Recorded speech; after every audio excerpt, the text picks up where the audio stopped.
오늘 읽으신 본문 말씀에 먼저 보시면요, 마태복음 11장 25절에서 예수님께서 참 놀라운 말씀하고 계십니다.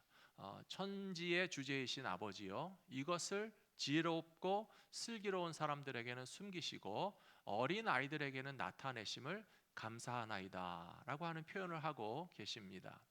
이 말씀 속에서 저는 예수님의 좀 실망과 희망, 굉장히 양면적인 것인데요, 그것이 동시에 느껴집니다.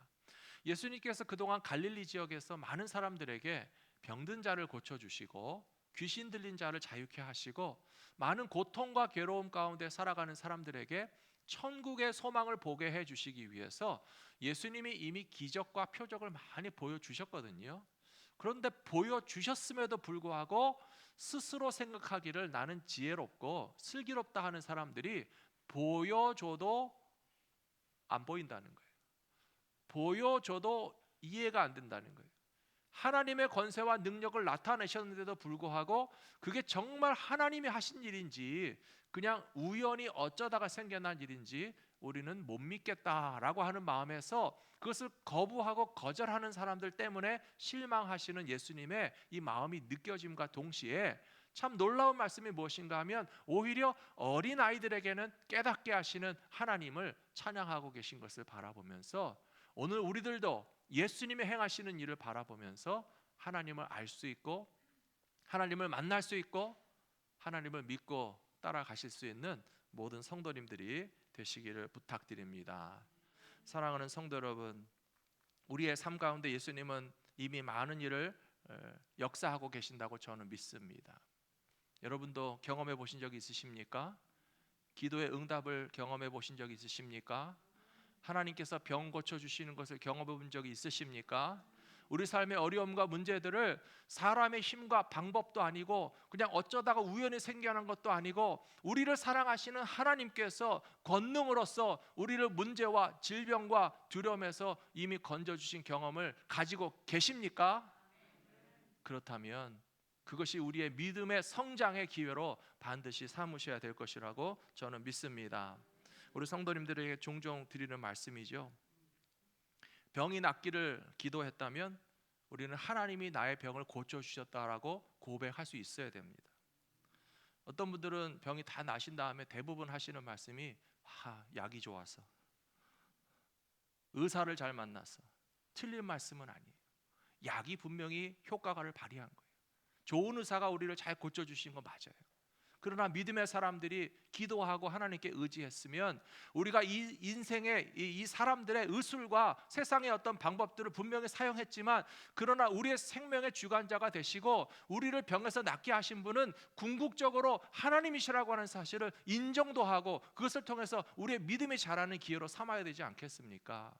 성경에 분명히 예수님 말씀하신 것처럼 하나님께서 고라신에서 벳세다에서 가버나움에서 수없이 많은 기적을 베풀어 주셨는데도 불구하고 슬기롭고 지혜롭다고 하는 사람들이 하는 말이 우연히 일어났겠지, 그건 뭐 꼭 하나님이 하셔야 되는 일인가, 사람이 아프기도 하고 낫기도 하는 것이고 뭐 야이로의 딸이 죽었다가 살아났다고 하지만 걔가 정말 죽었었는지 아니 잠깐 정신을 잃었다가 주님이 기도하실 때 그냥 깨난 것은 아닌지 의심하기로 작정하고 하나님의 권세를 인정하지 않고 예수님은 하나님이 보내주신 구원의 주님으로 믿지 못하는 사람들이 오히려 슬기롭다 하는 사람들이고 오히려 지혜롭다 하는 사람들이고 어른이기 때문에 과학적이고 논리적이고 신중하게 사람의 어떤 경험을 통해서 판단해야 된다고 믿음의 길을 유보하시는 분들이 있다면 저는 오늘 예수님의 말씀을 통해서 여러분들에게 권면합니다. 어린아이와 같은 믿음을 가지시게 되기를 부탁드립니다. 그래서 오늘 나누고 싶은 말씀 첫 번째로 예수님의 제자가 된다면 하나님 아버지를 아는 기쁨이 있습니다 라고 하는 내용입니다. 마태복음 11장 27절에 보시면 내 아버지께서 모든 것을 내게 주셨으니 아버지 외에는 아들을 아는 자가 없고 아들과 또 아들의 소원대로 계시를 받는 자 외에는 아버지를 아는 자가 없느니라. 예수님이 그렇게 말씀하셨어요. 앞에 나오는 말씀 25절의 말씀을 봤을 때는 예수님의 좀 실망과 희망이 교차하는 것 같았어요. 예수님이 그렇게 능력을 행하셨는데도 그것을 보고도 믿지 않는 사람들 때문에 실망하시고 어린 아이들에게는 믿음이 생긴 것 때문에 주님이 기뻐하셨는데요. 그러나 결론적으로 예수님은 실망이 아니라 감사였고 소망이었고 하나님이 행하시는 것에 전적으로 맡기셨기 때문에 27절에는 굉장히 소망이 더 큰 내용이 나와 있습니다. 내 아버지께서 모든 것을 내게 주셨다라고 예수님 말씀하고 계세요. 하나님이 다 행하고 계신 것을 생각한다면 기적을 보여줘도 믿지 않는 사람들이 있다고 해서 실망하지 않고 하나님은 나에게 주실 사람들을 다 주셨다라고 예수님 말씀하고 계시고요. 아버지 외에는 아들을 아는 사람이 없다. 세상 사람들이 다 예수님을 몰라줘도 하나님께서 그 아들 예수님을 메시아인 줄로 알고 계시니까 자기 마음에 걱정이 없다라고 하는 말씀이고요. 그 다음에 나오는 말씀을 보시면 아들의 소원대로 계시를 받은 자 외에는 하나님 아버지를 아는 자가 없느니라. 사랑하는 성도 여러분, 교회 다니시면서 신앙생활 하시면서 하나님 아버지가 어떤 분이신 줄 반드시 아시게 되기를 축복합니다. 하나님을 잘 알고 믿으시게 되기를 부탁합니다. 우리를 위하여 독생자를 보내주시고 우리를 자녀로 삼아주시는 하나님의 사랑을 체험과 확신을 통해서 확실히 붙잡고 살아가실 수 있는 모든 믿음의 사람들이 되시기를 축복합니다. 요한복음 17장 3절에 보시면 이런 말씀이 나와 있습니다. 영생은 곧 유일하신 참 하나님과 그가 보내신 자 예수 그리스도를 아는 것이니이다. 영생이 뭐라고요? 영생은 그냥 죽지 않고 오래 사는 것만을 의미하는 것이 아니라 우리에게 영원한 생명을 주신다는 것은 어떻게 가능한지, 우리에게 영원한 생명을 주신다는 것이 어떻게 가능한지, 그것은 유일하신 참 하나님을 아는 것이고 예수님이 바로 그 하나님께서 우리에게 보내주신 구원자이신 것을 알아야만 영원한 생명을 얻게 되는 것이라고 주님이 분명히 말씀하셨거든요. 그러므로 하나님이 어떤 분이신 줄 아는 것이 그냥 단순한 지식이 아닙니다. 하나님이라고 하는 분이 존재하신다, 충분하지 않습니다. 창조주가 계신다, 그것도 충분하지 않습니다.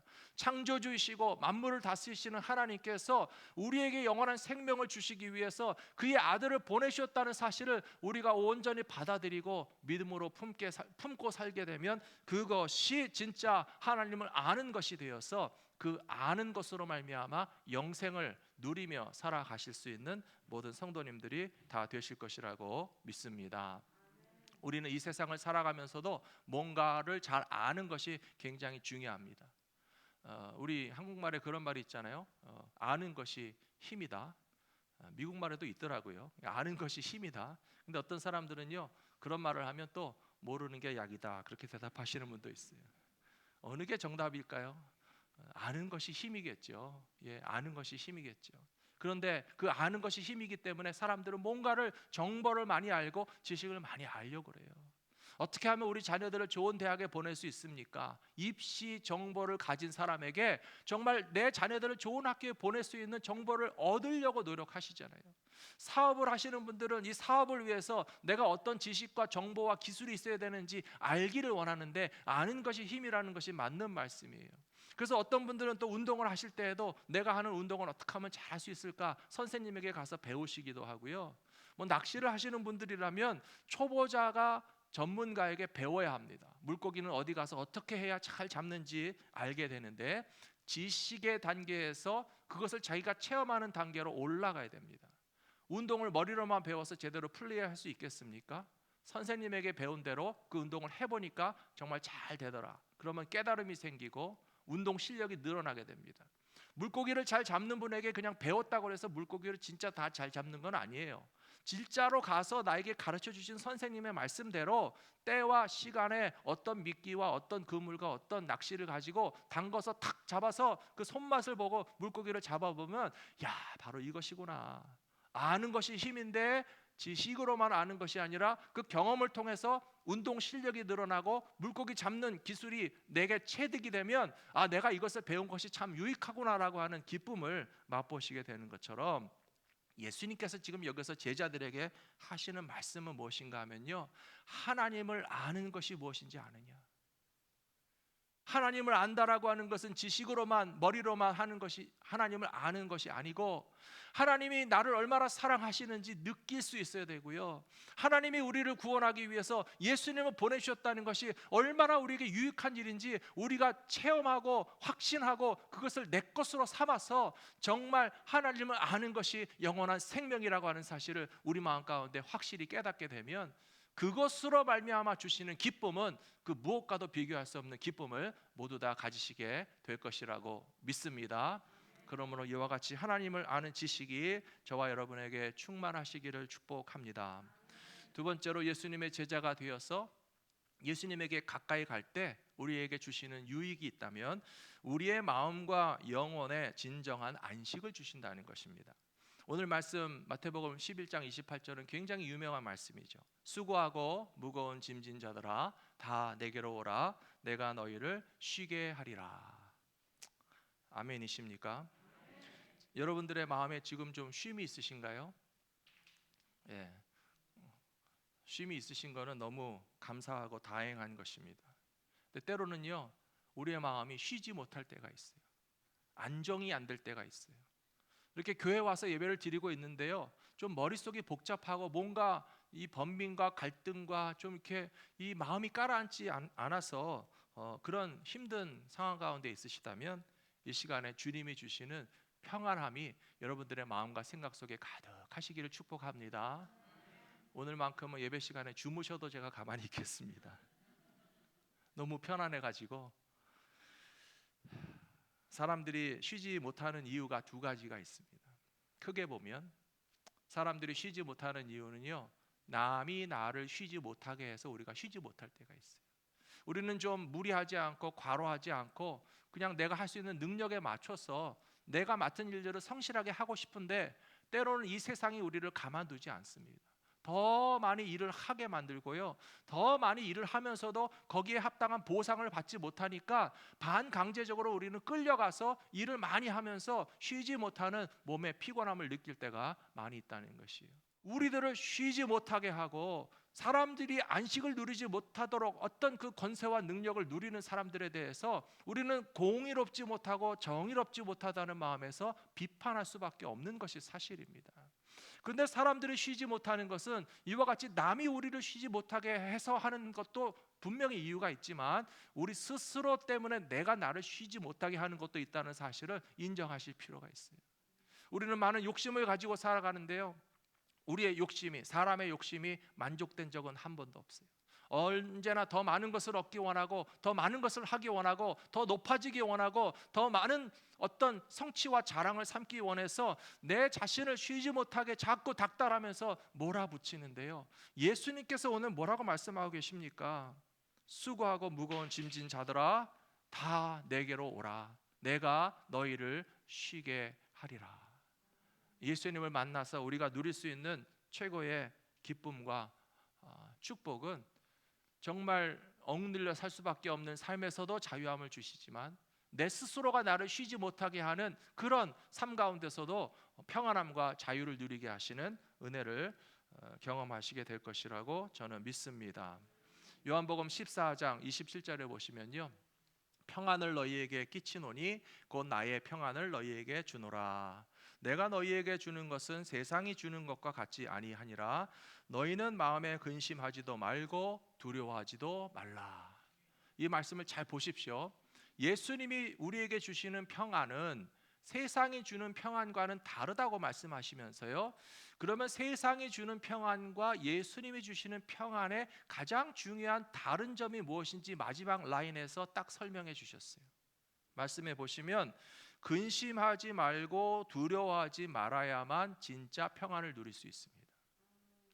세상이 우리에게 이런 평안을 주지 못하는 이유가 뭐냐 하면요, 비즈니스를 하기 위한 좋은 방법 중에 하나가, 이게 정당할 수도 있고 정당하지 않을 수도 있어요. 판단은 여러분들이 잘 하시기 바랍니다.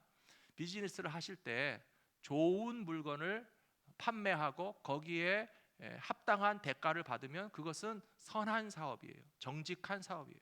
좋은 물건을 좋은 값에 줘서 돈을 버는데 누가 뭐라고 하겠습니까? 근데 때로는 세상의 비즈니스의 방법을 보시면요, 우리를 좀 겁나게 만듭니다. 우리를 좀 두려워하게 만듭니다. 근심하게 만듭니다. 여러분이 이거 없으면 좀 곤란할 것 같은데요. 앞으로 무슨 일이 생길 때 이거 어떻게 하시려고 합니까? 라고 하는 생각을 딱 집어넣어 주고, 그렇다면 여러분들의 미래와 불안정한 삶을 해결하기 위해서는 저희 회사의 물건을 사시고 우리가 제공하는 서비스를 사신다면 안심하실 것입니다 라고 하는 식으로 비즈니스를 하는 것이 굉장히 많이 있어요. 예수님 뭐라고 말씀하셨습니까? 내가 너희에게 주는 평안은 세상이 주는 평안과 같지 아니하니 너희는 마음에 근심하지도 말고 두려워하지도 말라라고 주님 말씀하고 계세요.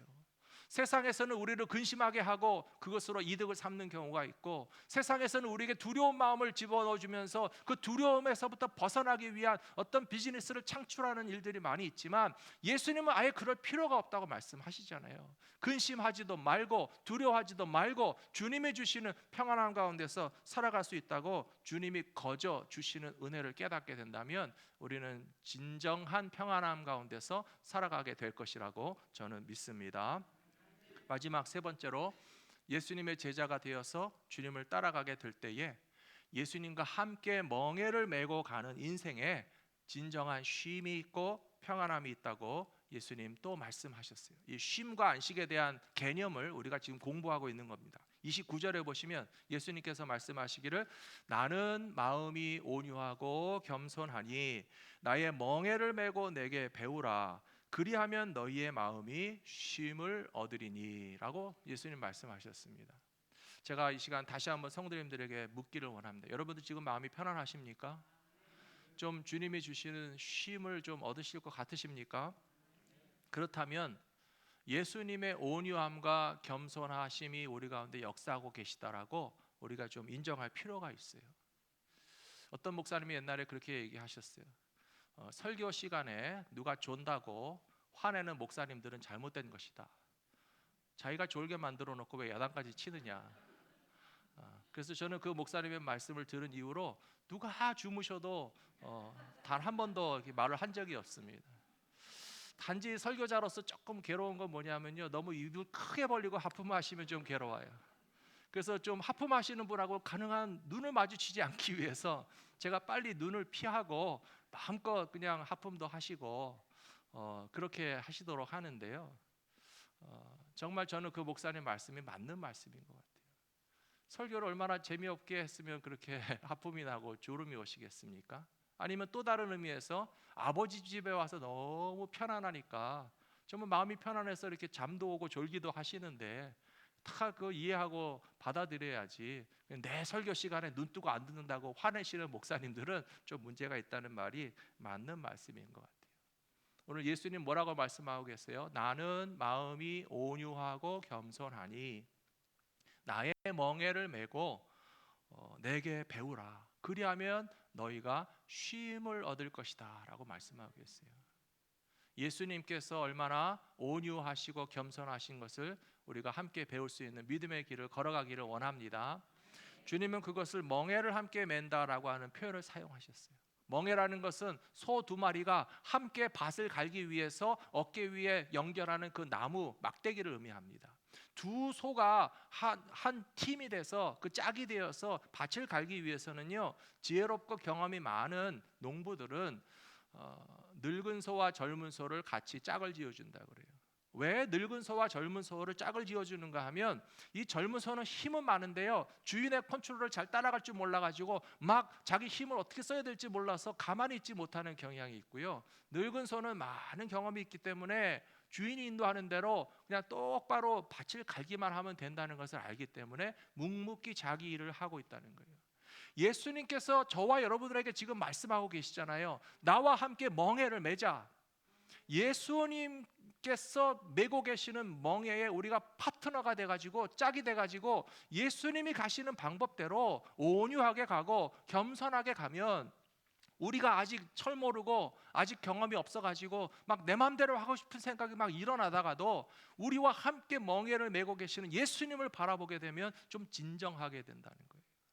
성도들이 신앙생활하면서도 때로는 다른 사람들의 모습을 비판하기도 하고요, 불만스럽게 생각하기도 합니다.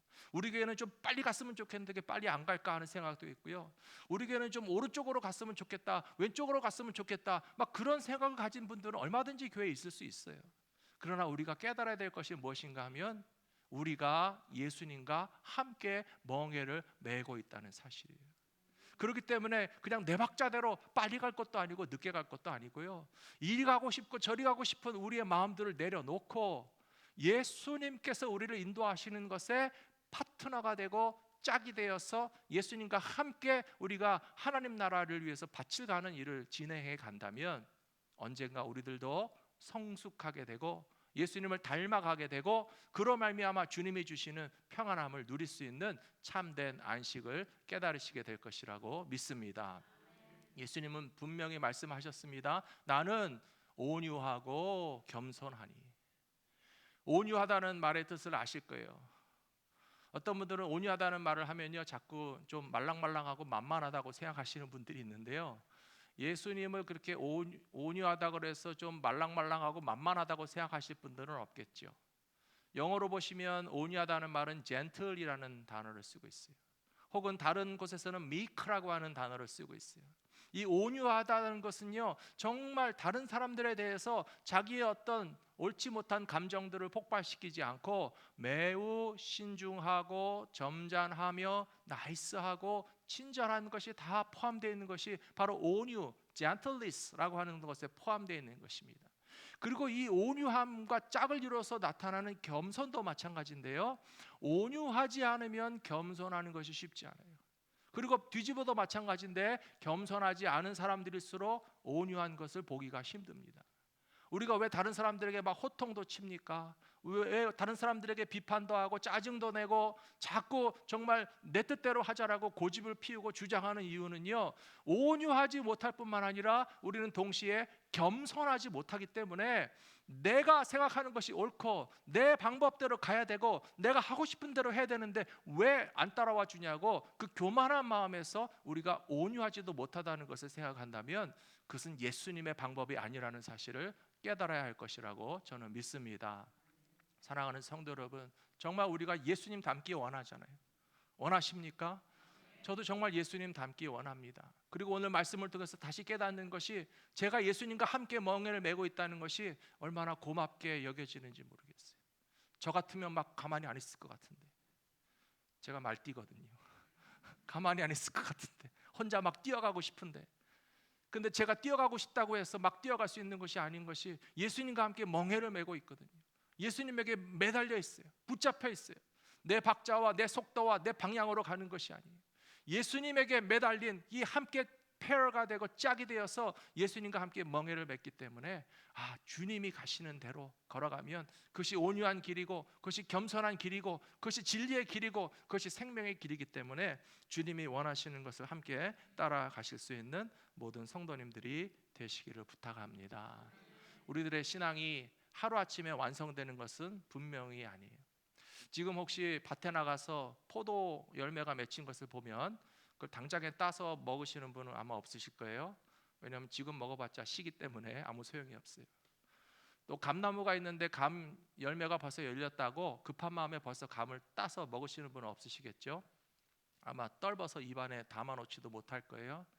이렇게 초여름이 지나면서 이제 뜨거운 여름의 햇빛과 양분을 두세 달은 더 견뎌야만 가을이 되면 지금 먹어봤자 신포도가 그때는 달콤한 포도가 될 것이고요, 지금 먹어봤자 떨궈서 입에 넣지도 못할 감이 이제 빨갛게 익고 단물이 들어있으면 맛있게 먹을 수 있는 그날이 반드시 오게 되지 않겠습니까? 성도들의 신앙생활도 저는 마찬가지라고 생각합니다. 우리들이 아직 서툴러요. 우리가 아직 부족합니다. 아직 신포도와 같고 아직 떫은 감과 같아서 익지가 않아가지고 정말 쓰지 못할 것만 같은 수준의 신앙생활을 할 수도 있지만 하나님께서 우리에게 은혜의 태양빛을 부어주실 것이라고 믿습니다. 하나님께서 영적인 자양분을 우리에게 공급해 주실 것이라고 믿습니다. 하나님께서 부어주시는 은혜가 예수 그리스도를 통하여 우리에게 공급된다는 사실을 믿으시기 바랍니다. 그래서 우리 모두가 달고 맛있는 포도와 같이 정말 단 감과 같이 우리를 즐겁게 하는 그 열매와 같이 예수님과 동행하고 성숙해 갈 수 있는 믿음의 사람들이 되시기를 부탁합니다. 그렇다면 그 뜨거운 태양과 자양분은 어떻게 공급받느냐, 여기까지 말씀드리고 마칠게요. 누가복음 9장 23절에 보시면 또 무리에게 이르시되 아무든지 나를 따라오려거든 자기를 부인하고 날마다 제 십자가를 지고 나를 따를 것이니라. 자기를 부인하고 자기 십자가를 진다는 말은 우리가 많이 들어서 알아요. 제가 시간이 없어서 설명 안 드리겠습니다.